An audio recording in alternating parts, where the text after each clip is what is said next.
is Aksik, aka Nikka. Welcome to my channel. Very glad to see you here. And this video is going to be a fairly short one, or at least fairly easy one, about how I did this acrylic gouache, kind of a textured, multi-toned background for this little pretty Camilla Derrico girl. The book is Beauties and Beasties by Camilla Derrico, just in case I forget to tell you.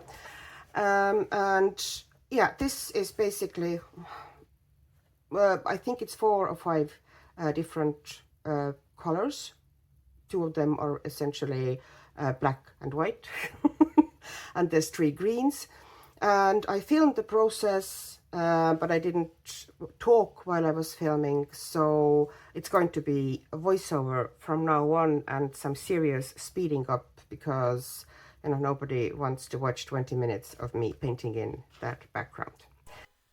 First thing I'm going to do, of course, is to put down a bit of a masking tape to protect the page next to the page I'm working with, just in case I don't want the background there to be green.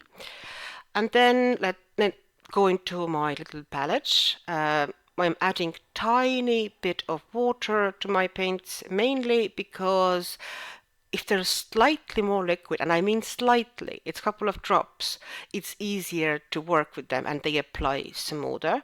But to prevent now for them to become super transparent because of that, I have added to every paint almost something that would make it more opaque. Like this fresh green has some white added to it. The Pthalo Green next to it has some white and a tiny drop of black added to it. In the third well, there's Hooker's Green, which is fairly opaque already. So I added very, very little water to it and nothing else. But I'm not cleaning the end of the brush in between. Kind of, it's actually good if they're slightly mixed. They were going to be mixing anyway. And the last well now has Hooker's Green with a bit of black. So I would have one color that would be pretty dark. And now I start the painting process. So I start from the corner, I start with my darkest, but that's not a rule either. I just like doing it. And then I keep kind of moving from one color to another and working in small areas to take advantage of the fact that the previous paint is still wet. So I can kind of do this quick blending from one color to another. And that's why I work in this kind of small areas. And here I took the kind of a speeding off for a while, so you can get an idea what the actual kind of my actual speed is, you know, how I'm doing it. I could work faster, but I was fairly relaxed and taking my time with it. And also because I was working, I would have probably been faster, but I was working next to the actual image here. So I'm of course more careful because I don't want, you know, big globs of acrylic paint on her hair, on her face, which would, you know, ruin all the work I had done previously. But you can see, you know, I am slow in the very close to the image, and then I quickly try to kind of keep the texture going with up and down motions. This is also because I want this up and down, almost, yes, motion here, or direction to this background. I try to keep all my brush strokes in one direction, essentially, which, of course, in small, tight areas is very hard to do, but, you know, I'm still trying to keep them that way. And now I'm going to switch to a smaller brush here, because it was obviously, you know, quite tricky to work with the bigger brush so near to the image, especially when it's now getting a bit more intricate. Although this is a big image with not too many nooks and crannies, but there's still some, so you know, it's easier to do those areas with slightly smaller brush. It is still a filbert, and it is, I'm pretty sure, from this same kind of a very cheap Chinese brand Manga called Zhuting, but there are identical brushes on Amazon and AliExpress and Temu with different names, quite a lot of different names. It's basically white labeled product. They are very cheap. They're like, I think, 12 brushes per set, and they are way less than, $10, maybe, in pounds. I think they were like £7 you could find them, and something like this. If you look for a set of filbert brushes, you will definitely find them, and they're very good. They have a good spring, and they are not too soft, not too hard. Thing about brushes and acrylics is that acrylics do eventually kill your brushes, even if you are very careful and gentle with them. Eventually acrylics will eat through your brushes. They will become frayed and, pretty nasty eventually, even though, you're keeping them clean and everything. But with my cheap brushes, I'm not particularly, bothered about that. And you can see I'm working around now this. I think it's the kind of the most complicated area of this particular background, because that one's pretty easy to put down. It's a big image with not too many bits hanging out or, going in. But even there, I wasn't getting kind of too detailed with her hair. I just, made sure that I made kind of couple of almost like patches of hair, and afterwards I would work on top of the acrylic paint now when it's dry with my pencils, and I create the softness and strands on top of that acrylic paint. And you have to make sure when you're doing that sort of a background where you actually want to go on top of it with the pencil as well, that it is a matte. Matte is easier to work with as well, let's be honest. And most of the craft paints are matte, but you can't really count on it. So, always make a swatch and a piece of paper, make a swatch of kind of full strength, and make a swatch of diluted down, kind of a wash style.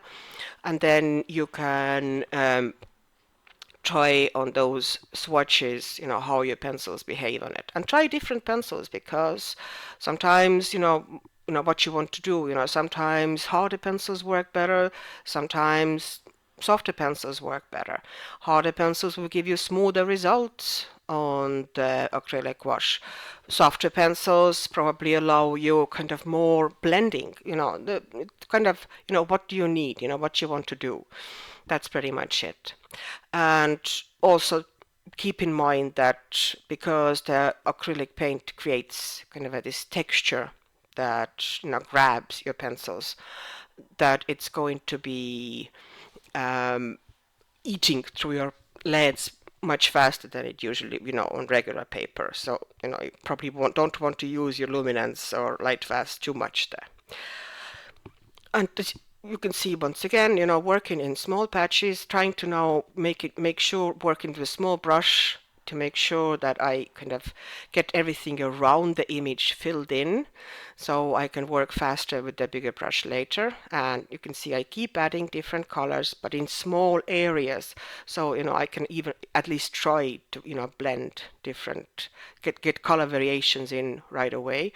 And if it doesn't work out for me very well right away, the paint before is already too dry to blend into, I sometimes take, kind of dip my, see, I did that there, I dipped my brush into the water and kind of blend the paint out that way quickly on top of already dry paint.